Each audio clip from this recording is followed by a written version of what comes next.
speakers today. Dr. Javad Hashemi is a professor in the FAU College of Engineering and Computer Science. And Dr. Ayse Torres is an assistant professor in clinical rehab counseling and counselor education here at FAU. I also am honored to call her my friend. So they, along with Dr. Stella Badalama, received a $10 million award from the National Science Foundation.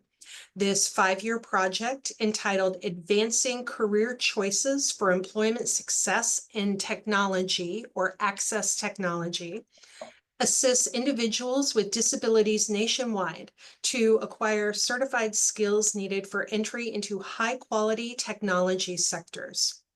This program, which can serve as a model for similar initiatives, will offer career counseling, work readiness skills training, and customized training leading to a certificate in cybersecurity, cloud computing solutions, and computer-aided design in 3D technology or 3D printing.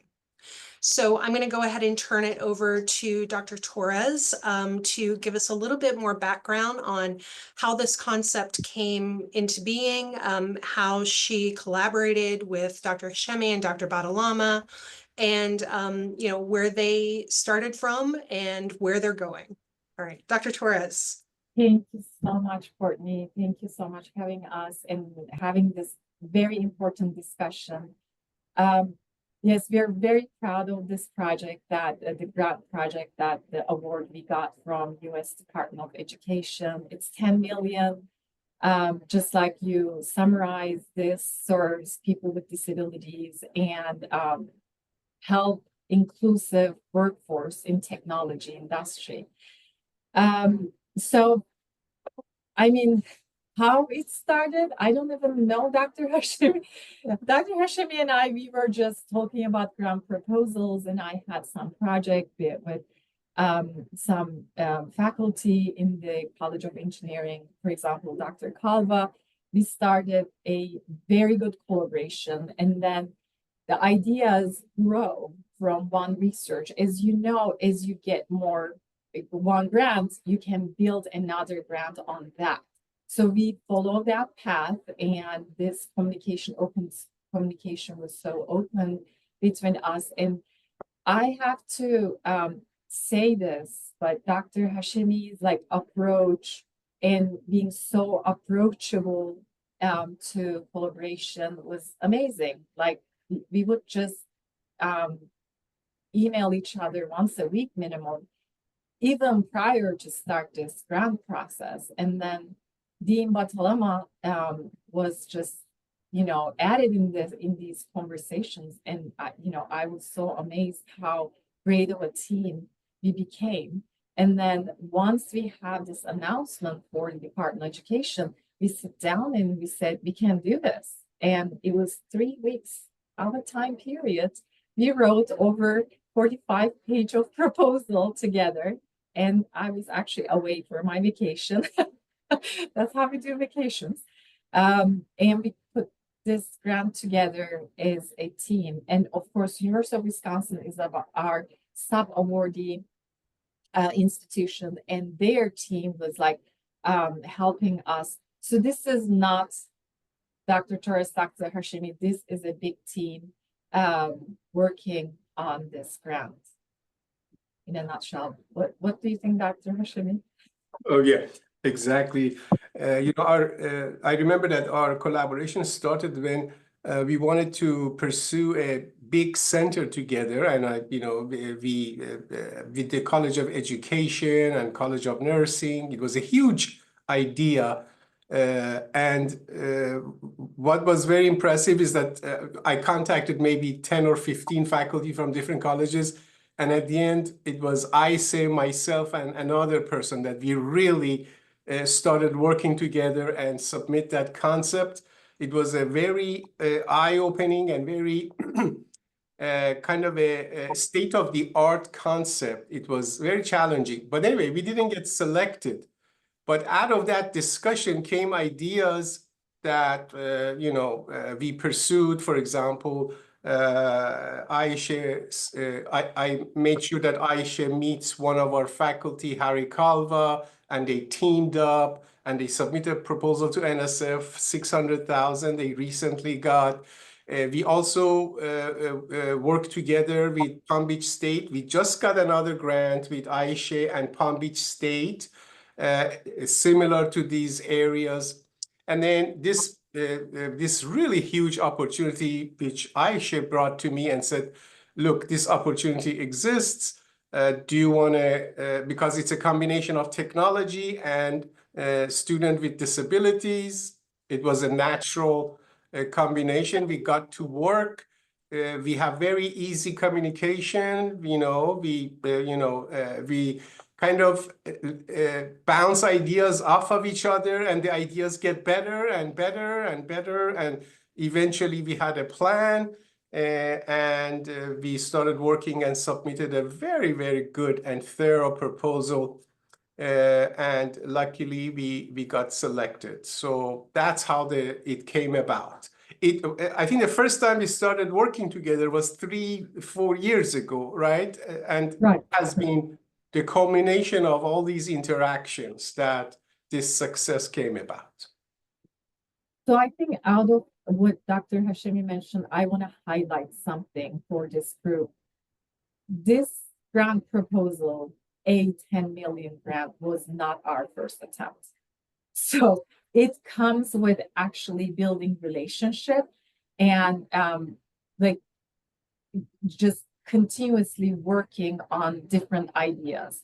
It wasn't the first idea, but it either party, this is a bigger team, as I said. Everyone was very supportive, but we never give up on ideas. It wasn't too many, submissions, I would say. We made a few, but we continuously met and talked, and then just to talk about ideas.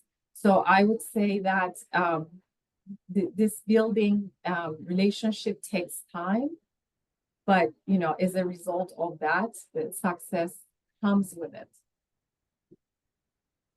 Totally agree.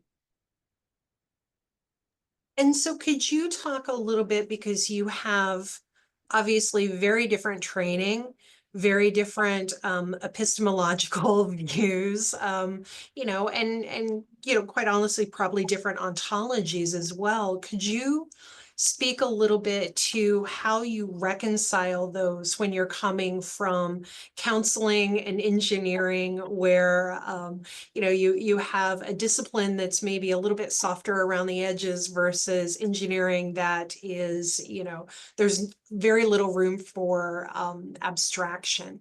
Could you talk about how you worked together to overcome any conceptual differences or approach differences in this work? I'll start off what would be challenge in interdisciplinary work. The key challenge is, generally speaking, just like you mentioned, the difference in language and terminology between disciplines. And for instance, ideas that are basic in one field might be very, complicated for the other. Just like we were mentioning, engineering might be really, really different for a person who is coming from mental health, rehabilitation, and counseling background. And sometimes research methods or goals can be different as well. What we do is bridging all the ideas. So once you have a good working relationship, you listen to each other, you learn all these terminologies, which is interdisciplinary collaboration is what's expected by NSF, NIH, the National Institute of Disability, Department of Education, all these areas, the big funding agencies that I'm mentioning who actually funded this team. These are some of the, grant proposals that we just got. That means that they really appreciate differences, actually.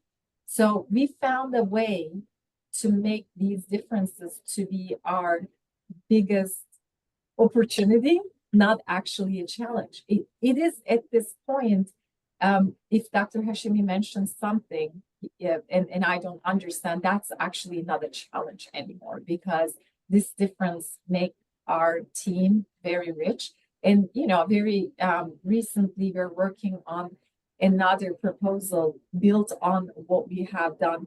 We're pulling nursing faculty in there. We're pulling medical, professionals in this, in so different areas. But I'm feeling in every meeting that we are having, it's getting richer and richer. So this difference is actually richness at this point. As far as I'm concerned in engineering, what I see a challenge is obviously we don't know as much about sociological and psychological aspects of even teaching. We are very direct. We are engineers. It's a very logical field. We go to class. We put the lecture on the board. Students ask questions. And that's it. But there is a lot of nuance into what Ayse does with students with disabilities. And every time we talk, I learn something new. For example, she says how to approach, how to communicate. And, it's a learning process. We learn from each other. It's a slow process. We don't mind if, for example, if Ayse said, no, you can't say that, or no, you can't do that, or no, we don't mind. Or if I tell Ayse that, no, we cannot achieve this, this is too ambitious. We understand each other. I think that's a challenge that develops, this communication develops over time, so that we don't take anything personally. We are professionally discussing something, and we agree that she has expertise and I have expertise, and we integrate them together. That's a challenge. It's not easy. And so I don't know who is familiar with this, but there is this heuristic on team science that has been floating around for quite a few years. And it talks about, core processes such as cooperation, communication, cognition and culture, among other things. Can you speak about how you work together with your working styles? Some people are night owls working until 4 a.m. Others may want to, be early people and have early meetings. If you have, I know, some people may have small children. Some people may have families. Were there any, did you have any ground rules to how you were going to collaborate that way and work together? That's an amazing question. It's so relevant to teamwork. So yesterday we had a meeting with Dr. Hashemi, and I was actually bringing this up.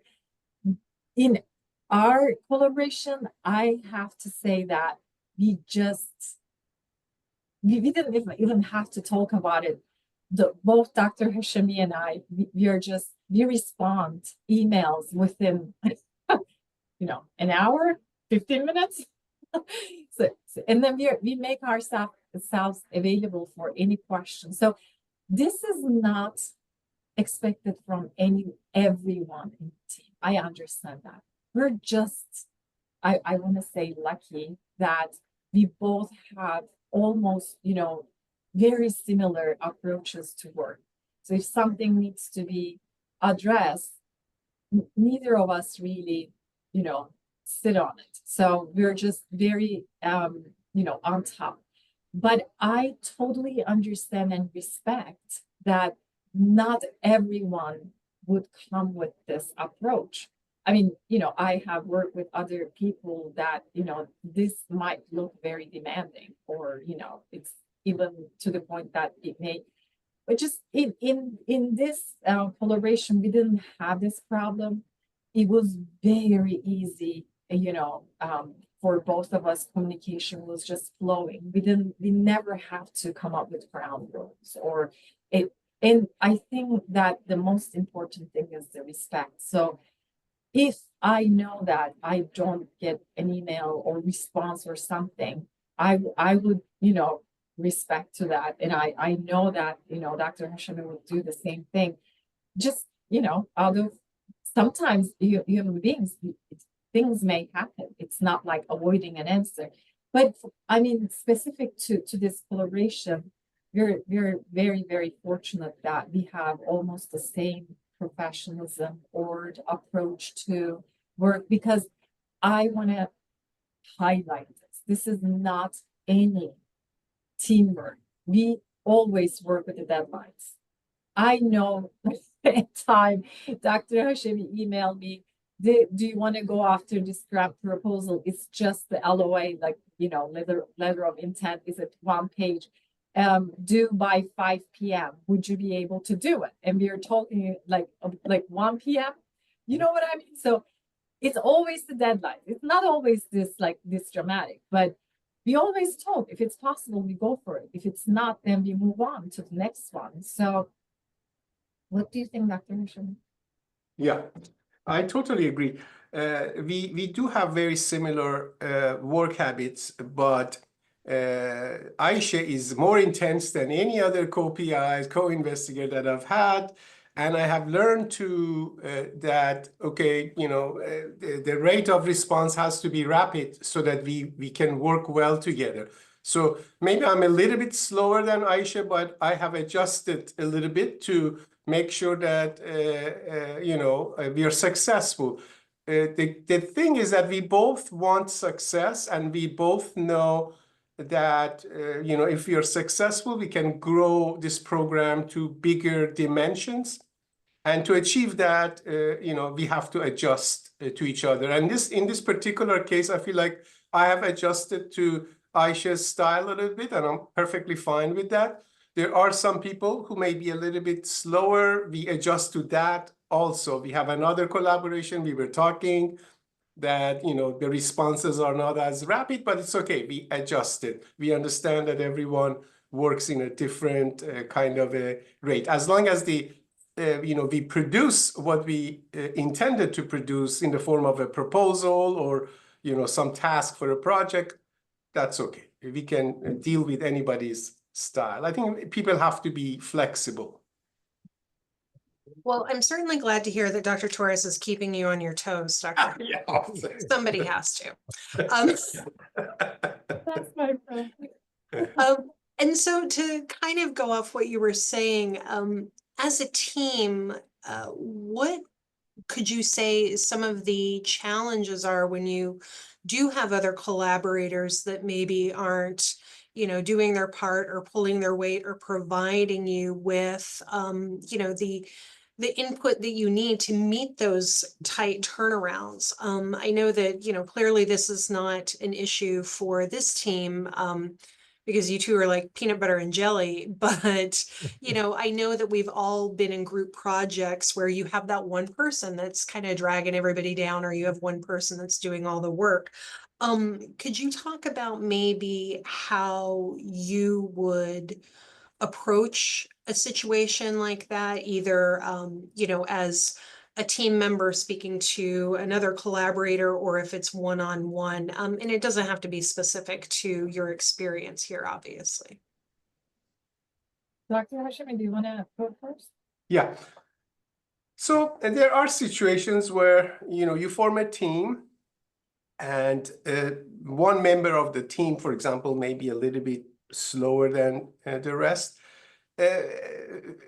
We try to pull for each other. We try to support each other. At least that's how we do it. If somebody is not producing what he or she must be producing, we try to cover that for as long as we can. And, we try to still finish the task. That's the number one goal, to finish the task, whether it's a proposal or a task for a project. Number one goal is to accomplish the goals. So if sometimes we are supposed to pull, the weight for somebody else, that's okay. We do it. But, then in the future, we may not want to collaborate with that person if that person, doesn't, respond in any way, shape, or form. But if we are in the middle of a project, we try to help, we try to support, and we hope that if we are successful, that the energy of the success will energize that person to also contribute more, carry his or her load. So I tell you, in the successful projects, we've never had a situation where somebody doesn't carry his or her own load. So when we are successful, everybody gets excited and everybody does what they're supposed to do. But my recommendation is that if somebody is a little bit slower, it's fine. You just try to cover for that person until they're okay to contribute. Have you ever had to ask anyone to leave a team? To leave a team. Mm-hmm. So in the past, we've had situations where we have received grants and one person didn't contribute. So we didn't ask that person to leave the grant, but we didn't share the outcome with that person, meaning that if we had publications, we didn't include that person. If we had meetings, we didn't include that person because there was nothing to do. But I have seen sometimes in my position as associate dean that we have had asked, some people have asked some of the PIs to leave the team. And in those situations, we handle it very gently. We get a meeting together with representatives from both people. We discuss all the issues, see if the problem can be solved. If it's irreconcilable, we care about the health of the college, the department, and the university first. We make the decision according what's best for the institution. So yes, there has been situations that we've had to ask a PI to leave the team. And when you said about research outcomes, what would you suggest? And this is for the access team. What would you suggest to other multidisciplinary teams in discussing and agreeing on those research outcomes? People always come in with their own, ideas of what you want a grant to be or what you want a research project to look like. And what are some recommendations maybe that you could give to other newly formed collaboration teams in how to, approach that and agree upon it? Ayse, you want to go first? Yes. Go ahead. So I recommend establishing early on how success will be measured. So, or what the goal is. So if everyone starts with the same understanding what we are doing and how we're going to do this, which takes a little time to, establish that, that's the most important thing. For example, this is a very specific example for this question. In rehabilitation counseling, an outcome might be employment for a person with a disability or well-being. When you're working with engineering faculty, maybe their goal of a outcome is a functional prototype. So sometimes functional prototype might not be in line with well-being or employment, right? So it can be very different and complicated, but what we have established with Access Tech team is that I don't know, not specifically, we never had issue, because when we sit down and start talking about technology, people with disabilities, workforce development, it evolved very easily how these, success would look like to all of us. So we actually confirm each other, when we have an idea. When I said employment matters, I mean, I haven't heard that it doesn't. So it's yeah, exactly. So on top of this, this is what we need to do. So this evolved in this team. So everyone's had a very common vision. So I would say that having conversations about different metrics in the first place would be very, very helpful, and why these metrics matter to each field. So I might not understand, like in quantum cybersecurity, for example, what we need to achieve. You know what I mean with my background. But I would take a step back and listen to the subject matter expert in that, and we find a way to understand each other, because we really listen all parties. So Yeah. So let me add to what Ayse said. For example, we were discussing how many students we can handle. So Ayse said 240. I said, oh my, that's too much. We can't do that. Can we recruit that many people? And then she said, don't worry, I've got this. I have the connections here and the connections there. So of course I defer to that. All right. So because that's her expertise. She knows where to find the students for this program, and how to recruit them. And she knows there will be enough applications. I defer to that. When it comes to choice of what topics, I decided more what topics, because I know which topics we have access to, which topics are easier to handle, which topics we can teach them at a level that they don't need a bachelor's degree, but they can accomplish some tasks for a company. So that was, kind of, I decided. So this back and forth, we still disagreed with each other on some things, but eventually we got to some agreement. So that's normal. We understand disagreements are part of the collaboration process. And out of those disagreements comes new and better ideas. So we are not afraid of disagreeing with each other and eventually finding a common solution. and I would say, just to add, you find a easier way to make difficult conversations. Once you come from with this expertise, with this approach, the person I'm talking to has expertise in this area. You know where to listen and where to just not insist on your own idea. It becomes part of the team's culture, just like Courtney, you mentioned culture is one of the biggest part of the teamwork. That culture, actually, you create that culture inside of that team. Not every team will have the same culture, but in our culture, that we do this effectively. We make every conversation very clearly. We don't avoid conversations. We just actually clearly bring up everything, just like the previous conversation we had. If you don't see something doesn't work, that doesn't, we address it right away with the bigger goal in mind. You know what I mean? We don't waste our time with the smaller pieces. How much this affects our program, for the grant, for the main goal. So not the personal feelings, but it's like more professional, goal oriented.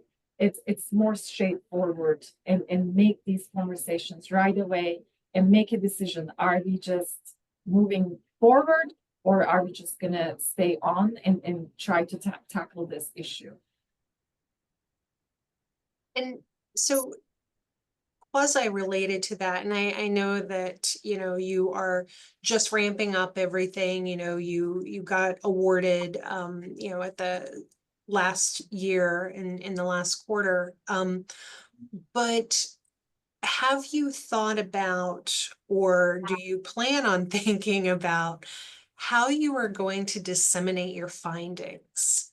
Have you talked about what journals or conferences you would submit to, and which discipline would maybe take priority, and also how you might do authorship you know, and how you're going to have those authorship credits. I know for a lot of people being first author is, you know, you need it for tenure track, or you may need it for, you know, other reasons. But, you know, if you've discussed that, you know, maybe give us some insight. If you haven't discussed it, now's your chance. So.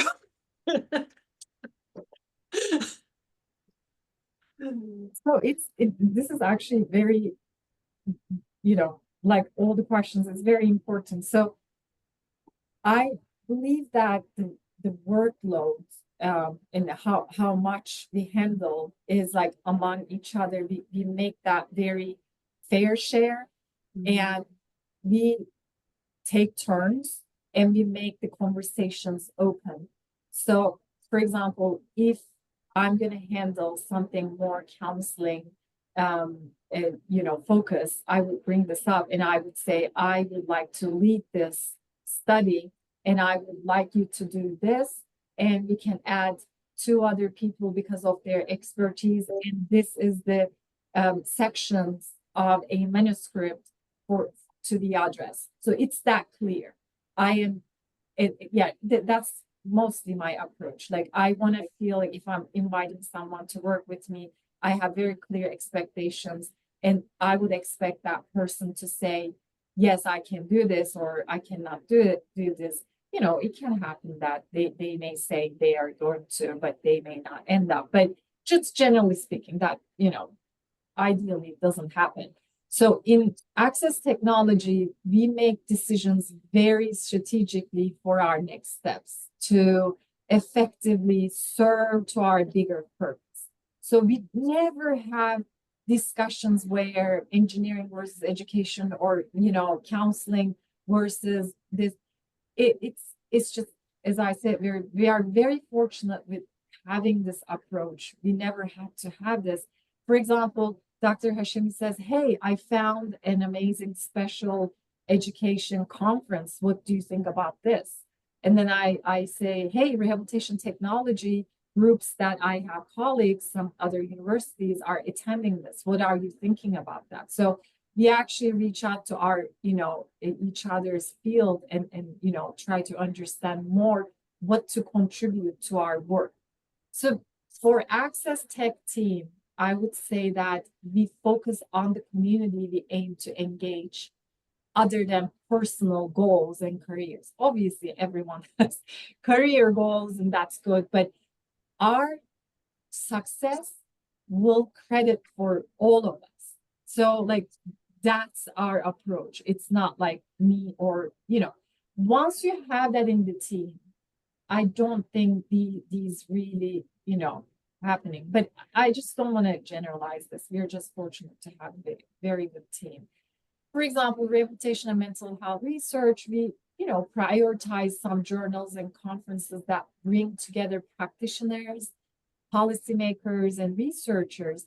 And in our interdisciplinary efforts in Access Tech, we are looking for platforms that bridge these gaps and reaching both technical experts and disability advocates. So far, we were able to do this.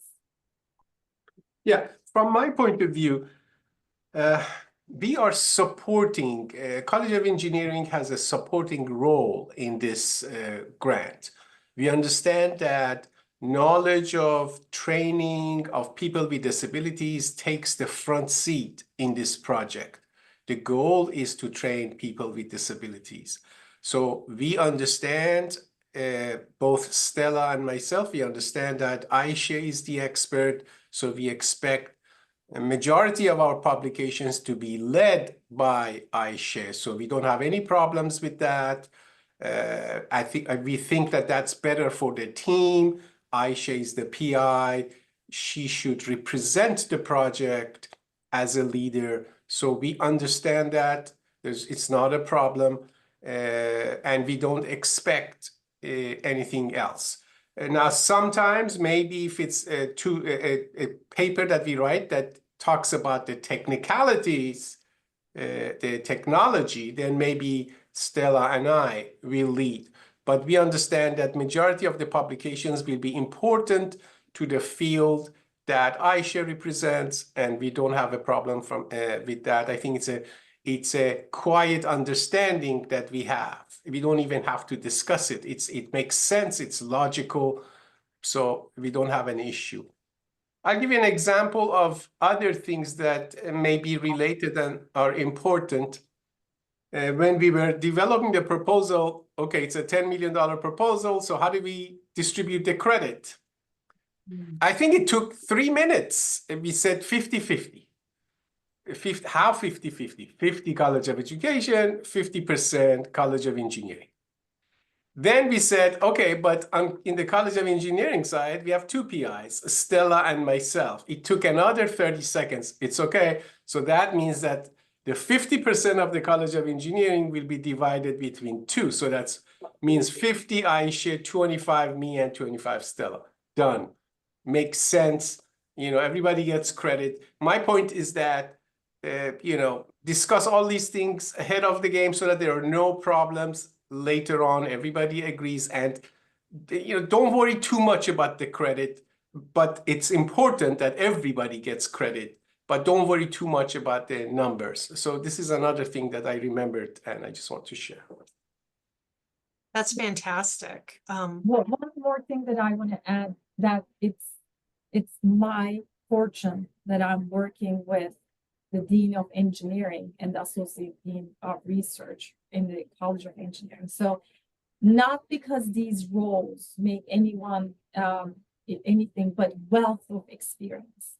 So they don't even, you know, tackle with little issues. They look at that goal that I have learned from them how to do. Like sometimes Dr. Hashemi says, just don't worry about that. That just, you know, that's something that you don't need to worry about. And I'm like, oh, maybe. So that's the experience that I have in this, you know, in this grant that I think I would wish everyone would have.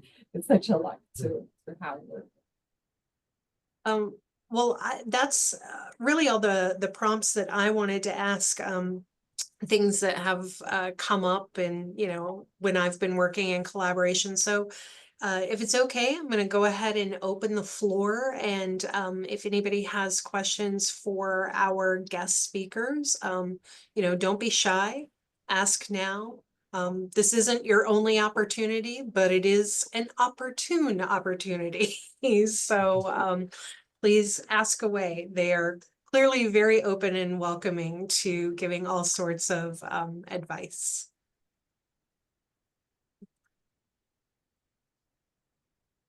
Dr. Donna, you don't have a question? You always have questions. Sure. So one of the things I think about when I consider research collaboration is finding the collaborators. So, Javid and Ayse, how did you find each other? I have to give credit to Dr. Hashemi for that, because he was the one who reached out to the entire College of Education about 3-4 years ago. He said, this is what I want to do. What do you guys think? I think in the first meeting, just like he mentioned, it was like about 25-30 people. And the next meeting, it was 3 of us. And I never left that group ever. And then this came out. But how it started, it's Dr. Hashemi has, you know, a skill to, you know, to just open, reach out and sift through those meetings and then, you know, come up with these team groups, I wouldn't say. So Dr. Hashemi, what motivated you to reach out to the College of Education? Yeah, so, you know, these days, technology is changing everything, right? You hear about AI, you hear about robotics, you hear combination of these concepts. So I feel like our whole profession is going to be transformed by technology. Our profession, what is our profession? Education. Education is number one.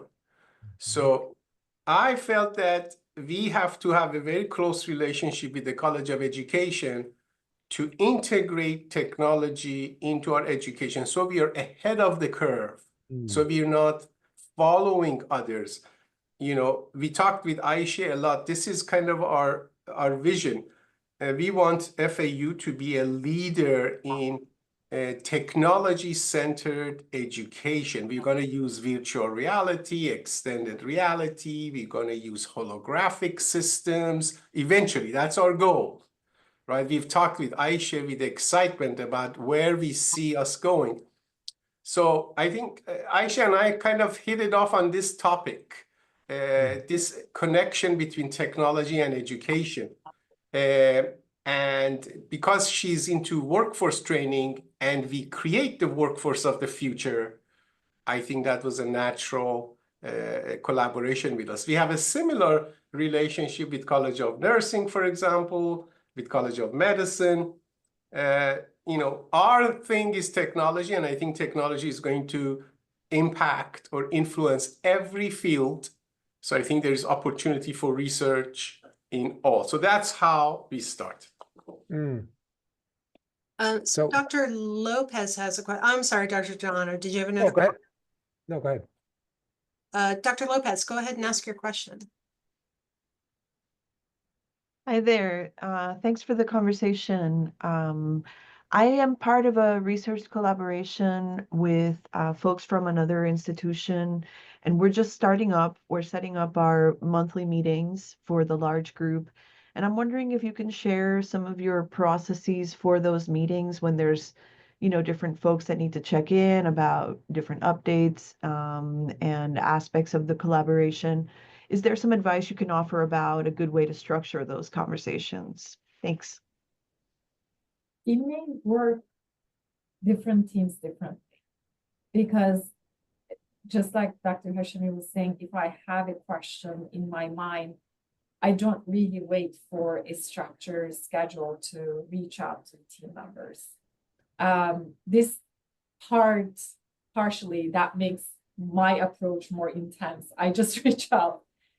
This might not work for every team, but we do have structured team meetings that they are all in place. Like we always have PI meetings.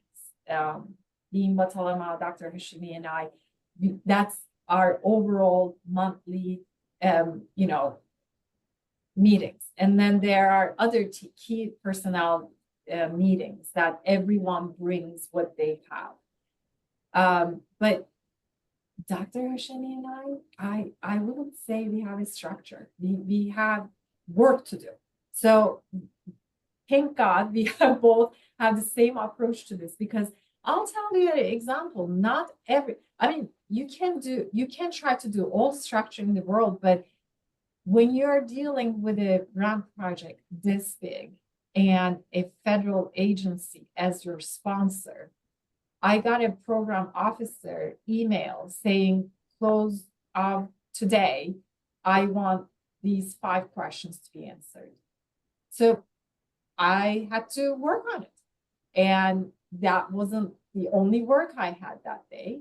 And when I'm making decisions, I always reach out to Dr. Hashemi, because he may just tell me something, give me a completely different perspective. And I reach out to him that day, and he understands that if I'm like reaching out to him and I really need answer, we just tackle that together. So I would say that as you know each other, and when you're talking about different institutions, you know, team will learn from each other how to best deal with tight deadline type of work, or the scheduled, you know, programmed and organized interactions. For us, we have both. Yeah, Unorganized and organized. let me add something to that. For if you have a project with multi-institutions, efficiency is extremely important in using everybody's time. What does that mean? That means that you want the large-scale meetings only if it's absolutely necessary. You don't want to have a large meeting and there is really one item to discuss, and you know half the people have nothing to add, right? So you want to be efficient. So in my experience with large projects or projects that have multiple universities, we try to handle meetings by having small meetings to address specific issues, right, quickly on a rapid pace. And then if there is something that everybody needs to be involved, only if it's absolutely necessary, we have a overall team meeting. Because, you know, a lot of times you have these overall big team meetings and nothing comes out of it, or there's some little issue.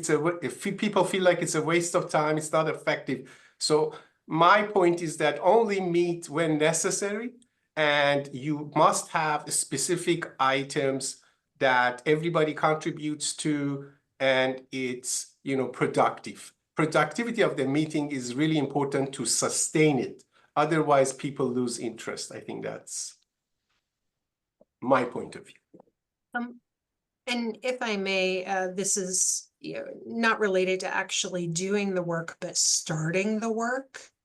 Once you are awarded, it can be extraordinarily challenging when you're working with different institutions. If the institutional culture varies from place to place. And, you know, this is something that we're recently dealing with, you know, with a grant that FAU has been awarded, just trying to get through the red tape of things.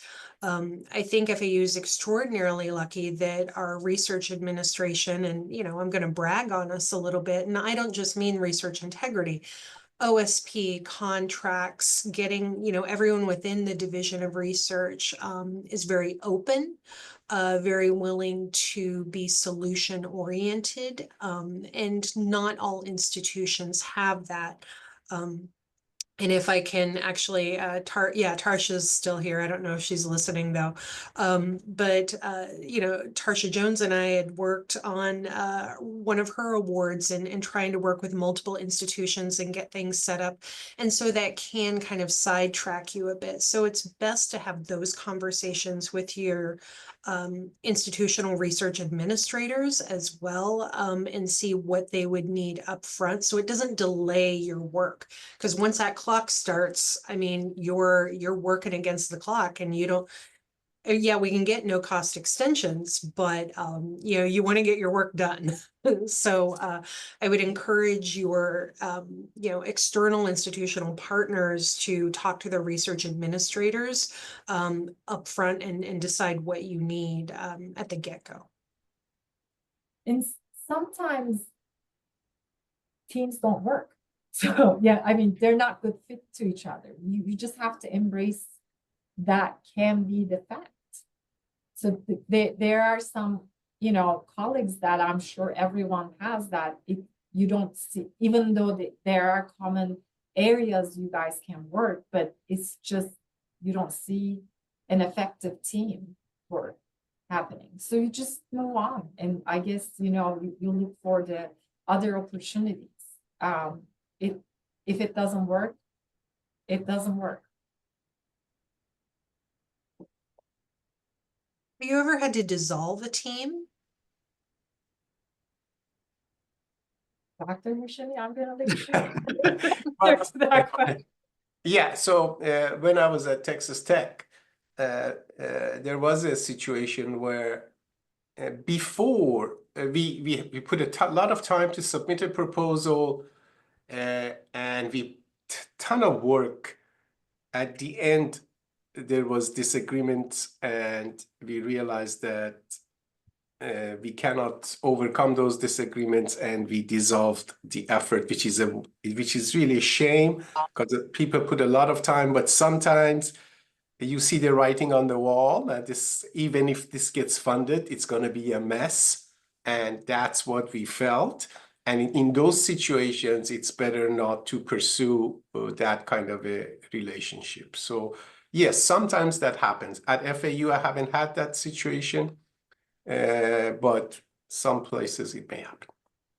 I had an experience where someone who I worked with in a grant proposal, I felt even though if we get the award, it was going to be a very difficult relationship. I just stepped back.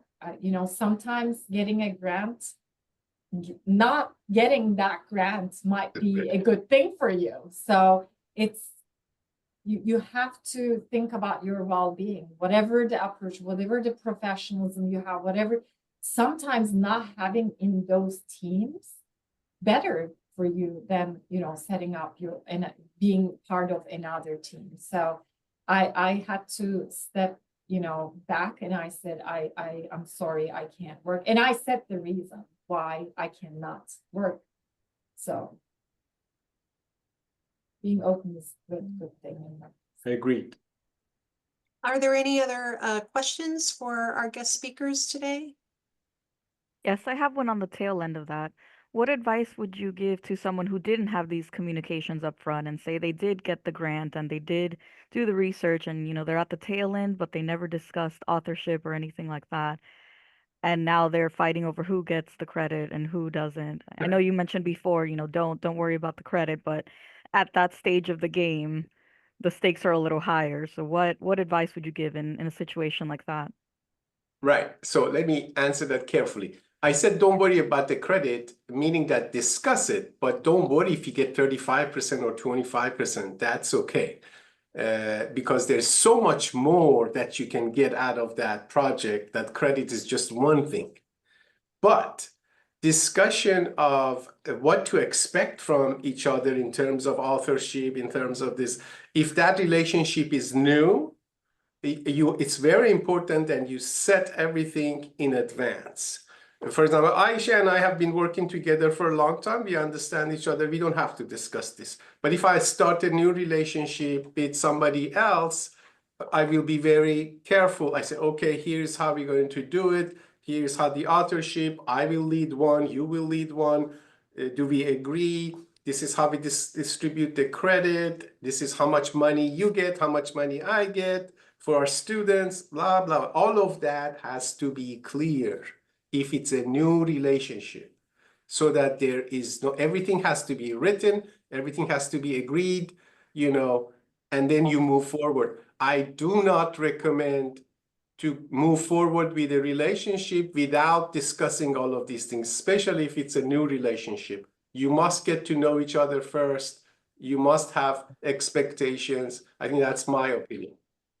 If you have in this situation, if you haven't done these discussions, which is ideal, but you haven't done it, that's a very difficult situation. I don't think there is one solution to it. Either you're just going to step back and say, that's what it is, unfortunate situation, or fight for it. But I wouldn't, recommend either way, because I don't know what would fit for this, particular situation. It's sometimes worth fighting and explaining what your work means and how much you did it. And what if the other person is not receptive? Sometimes to me, that kind of difficulty is not worth the fight of the work. I can just step back and say, I'm just going to move forward with this and make peace with it. So I'm not like too bitter towards that team. But it's a difficult situation. I hope you can resolve that if that's happening. So there have been many situations where discussions were not made in the beginning, and then the collaboration had some trouble. Now, sometimes you can fix that by having an agreement after the award, but sometimes it cannot be fixed. Egos get into the way, and it's very difficult to fix things after the fact. So before you start a new relationship, you should put all the discussions in place so that everybody knows what to expect. That's the safest way, and it's better if it's in written. I tell you, even Ayse and I, we had a collaboration with Palm Beach. I sent an email to Ayse that this is what I expect from this collaboration from you, because she wanted it, right? She wanted it. What am I going to do? I want to know exactly what I'm going to do, because it's not a lot of money. I want to know what is my effort, and what do you expect from me? We put it in written. She was happy. We proceeded.